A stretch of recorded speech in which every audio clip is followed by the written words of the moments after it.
Today is Wednesday, February 5th, and it's time for This Week in Tesla.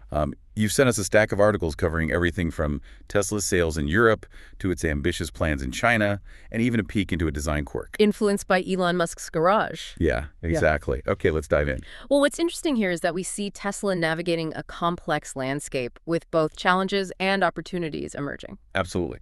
And one of the biggest stories this week is Tesla's sales performance in Europe. Several articles highlight a significant dip in sales across key European markets in January. Yes. Germany saw a particularly steep decline, with sales plummeting by nearly 60% compared to last year. France, the UK, Sweden, Norway, and the Netherlands also recorded substantial drop. Wow, those are some significant numbers. Mm-hmm. What are the sources saying about the reasons behind this decline? Well, the sources point to several factors. Increased competition from European EV makers like Volkswagen and BMW is definitely playing a role. These companies are expanding their electric vehicle offerings and benefiting from government incentives that support EV adoption. So Tesla is facing more pressure from competitors on their home turf. Exactly. And this is happening as global EV demand shows signs of softening. Additionally, some articles mention that CEO Elon Musk's political commentary and involvement might be influencing some European buyers. However, it's hard to quantify the exact impact. Okay, so while Europe presents challenges, what's happening for Tesla in other parts of the world? Well, Tesla is making some interesting moves in China. They've just launched a new round of incentives, including subsidies on vehicle insurance and interest-free loans for Model 3 buyers. It sounds like they're trying to stay competitive in the Chinese market. Yes, the Chinese EV market is incredibly competitive, with Tesla facing pressure from domestic rivals like BYD and XPeng, as well as other international players.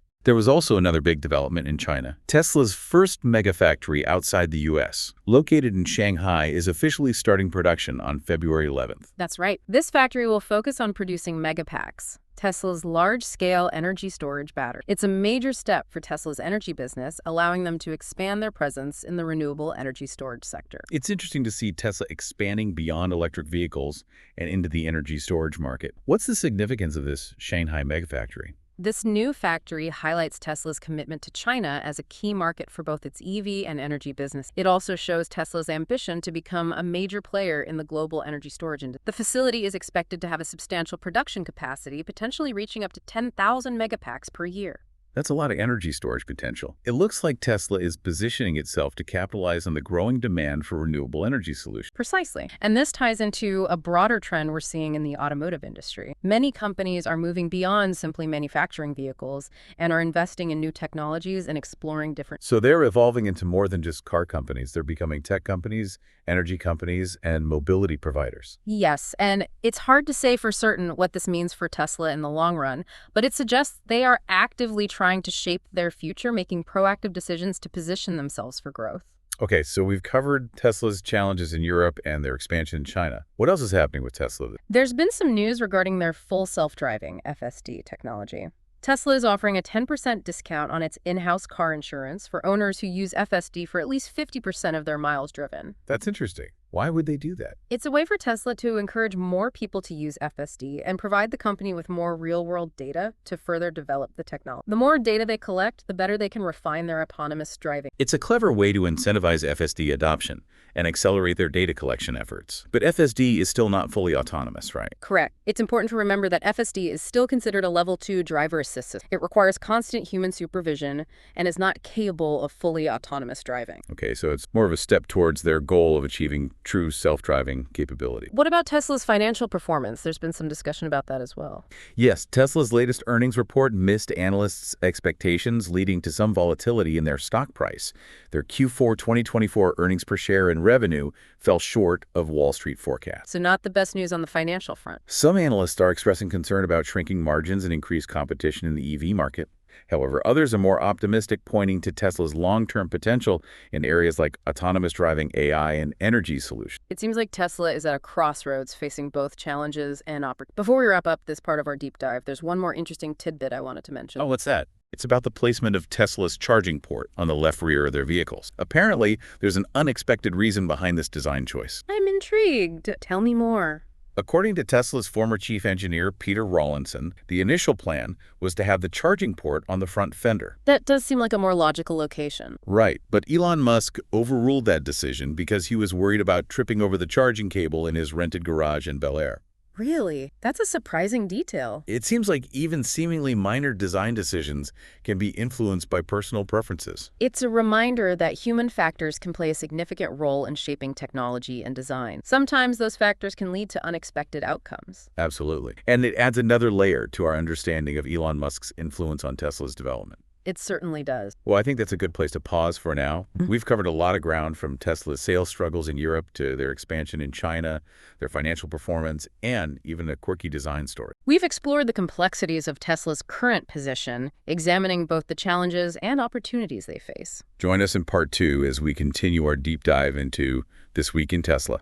It's fascinating how seemingly minor details like the placement of a charging port can have such interesting backstories. It really highlights the human element in these decisions. But speaking of decisions, Tesla has also been making headlines for its pricing strategies. Yes, there has been a lot of movement on that front, particularly in Canada and China. Right. In Canada, they've significantly reduced the price of the Cybertruck, which is interesting considering it hasn't even launched yet.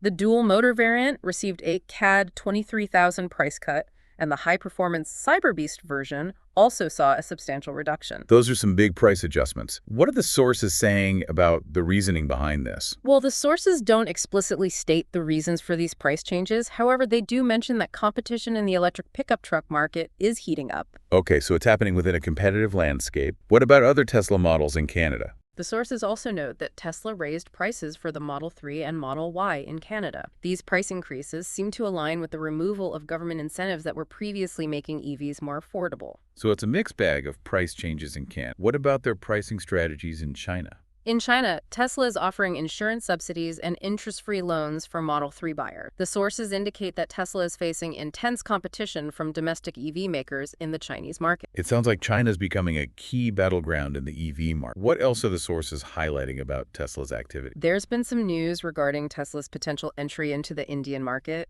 Elon Musk is scheduled to meet with Indian Prime Minister Narendra Modi on February 13th to discuss this possibility. That's a significant development. India represents a huge potential market for electric vehicles. Absolutely. Oh. However, the sources mention that there have been some sticking points in previous... Or those sticking points. The Indian government wants Tesla to commit to local manufacturing before they consider reducing import duties on Tesla vehicles built elsewhere. However, Tesla seems to prefer testing the market through initial imports before making such a substantial commitment. So there's a bit of a standoff in terms of how Tesla would enter the Indian market. It will be interesting to see what comes out of that meeting. Now, shifting gears a bit, there's also been some news in the broader autonomous driving landscape. Yes.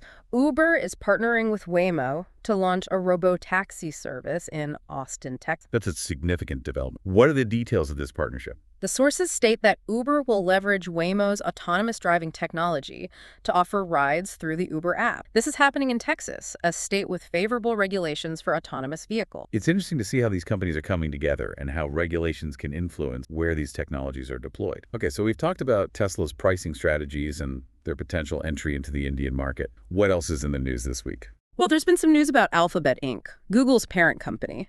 It appears they are significantly increasing their investments in artificial intelligence. Wow, that's interesting. What exactly are they doing? The sources indicate that Alphabet plans to allocate $75 billion for AI infrastructure in 2025. This is a significant increase from their spending in previous years. That is a massive investment. What's prompting this increased focus on AI? The sources point to intensifying competition in the AI space, particularly from companies like China-based DeepSeek. So it's a global race for AI dominance. It seems that way. Okay, so while those developments are happening in the broader tech landscape, were there any other notable Tesla-related events this week? Yes, there were multiple reports about a fatal car crash involving a Tesla Model 3 in Lamont Township, Illinois. That's tragic. What happened? The sources state that the car carrying 3 passengers lost control at high speed, crossed into the oncoming lane, hit a curb, became airborne, and crashed in a grassy area in a creek. Were there any casualties? Yes, a 36-year-old passenger was killed,